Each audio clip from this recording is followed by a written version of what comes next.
நாகர்கோவிலில் மிக பிரம்மாண்டமான தீபாவளி ஆஃபர். நம்ம ராயல் பர்னிச்சரில் அனைத்து மர பர்னிச்சர்களும் எங்களது சொந்த தயாரிப்பில். டெல்லி உள்ளிட்ட நகரங்களில் சிபிஐ அதிகாரியாக நடித்து கோடிக்கணக்கில் மோசடி செய்த சித்திரவேல் என்பவரை சிபிஐ அதிகாரிகள் கோவையில் வைத்து கைது செய்துள்ளனர். இதுகுறித்த கூடுதல் தகவலை செய்தியாளர் கார்த்திக் வழங்கிட கேட்கலாம். கார்த்திக், வணக்கம். முழு தகவல்களை சொல்லுங்க. வணக்கம். டெல்லி உள்ளிட்ட நகரங்களில் சிபிஐ அதிகாரியாக நடித்த நபரை சிபிஐ போலீசார் நேற்று இரவு கைது செய்தனர்.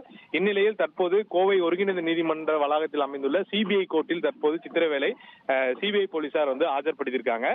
இங்கிருந்து அவரை நீதிமன்ற காவலில் எடுத்து அவர்களை இங்கிருந்து டெல்லி அழைத்து செல்வதற்கு திட்டமிட்டிருக்காங்க. இவர் பாத்தீங்கன்னா கோவை சேர்ந்த சித்திரவேல் என்பவர் பந்தயசாலை பகுதியில் தலைமறைவாக இருந்ததாக கூறப்படுகிறது.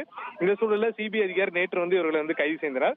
கைது செய்த சித்திரவேலிடமிருந்து போலியான சிபிஐ அட்டை மற்றும் இது இல்லாமல் இவர் மீது மோசடி உள்ளிட்ட வழக்குகள் பதியப்பட்டிருப்பதால் இவரை நேரில் அழைத்து சென்று அங்கு வைத்து விசாரணை நடத்த இவர்கள் திட்டமிட்டிருக்கார்கள். இந்த சூழல்ல அவரை தற்போது கோவை ஒருங்கிணைந்த நீதிமன்ற வளாகத்தில் இருக்கக்கூடிய சிபிஐ நீதிமன்றத்தில் ஆஜர் செய்துள்ளனர்.